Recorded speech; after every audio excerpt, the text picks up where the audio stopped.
السلام علیکم ورحمۃ اللہ وبرکاتہ۔ ناظرین، آپ دیکھ رہے ہیں زین مدنی اسلامک چینل اور میں ہوں آپ کا میزبان محمد زین مدنی۔ ناظرین، جیسا کہ آپ کو معلوم ہے کہ ہم ریاض الصالحین ریکارڈ کر رہے ہیں۔ آج ہم ریاض الصالحین کی حدیث نمبر 35 ریکارڈ کریں گے۔ آپ سے التماس ہے کہ ہمارے چینل کو سبسکرائب کریں، لائک کریں، شیئر کریں اور بیل آئیکن پہ کلک کریں تاکہ ہر آنے والی نئی ویڈیو آپ تک پہنچ سکے۔ نحمده ونصلي على رسوله الكريم اما بعد فاعوذ باللہ من الشیطان الرجیم بسم اللہ الرحمن الرحیم۔ ریاض الصالحین جلد اول باب نمبر 3 باب الصبر، صبر کا بیان، اور حدیث نمبر 35۔ عطا بن ابی رباح کہتے ہیں کہ حضرت ابن عباس رضی اللہ عنہ نے مجھ سے فرمایا، کیا میں تجھے جنتی عورت نہ دکھلاؤں؟ میں نے کہا، کیوں نہیں، ضرور دکھلائیے۔ انہوں نے فرمایا کہ ایک کالی عورت نبی علیہ السلام کے پاس آئی اور اس نے کہا، مجھے مرگی کا دورہ پڑتا ہے جس سے میں ننگی ہو جاتی ہوں، برہنہ ہو جاتی ہوں۔ آپ میرے لیے اللہ تعالیٰ سے دعا فرمائیں کہ اس بیماری سے مجھے نجات مل جائے۔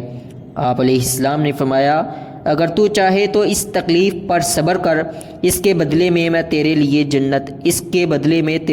جنت ہے، اور اگر تو چاہے تو میں اللہ تعالیٰ سے دعا کر دیتا ہوں کہ اللہ تعالیٰ تجھے اس بیماری سے عافیت دے دے۔ اس نے کہا، میں صبر ہی اختیار کرتی ہوں، تاہم دورے کے وقت میں برہنہ ہو جاتی ہوں۔ آپ اللہ تعالیٰ سے یہ دعا فرما دیں کہ میں برہنہ نہ ہوا کروں۔ چنانچہ آپ علیہ السلام نے اس کے لیے یہ دعا فرمائی۔ اسے بخاری و مسلم نے روایت کیا ہے۔ حافظ صلاح الدین یوسف صاحب نے اس حدیث کے فوائد و مسائل اخذ کرتے ہوئے پہلا مسئلہ یہ تحریر کیا ہے کہ رخصت کے مقابلے میں عزیمت کو اختیار کرنا، بشرطے کہ انسان اسے استقلال کے ساتھ برداشت کر سکے، بہت اجر و ثواب ہے۔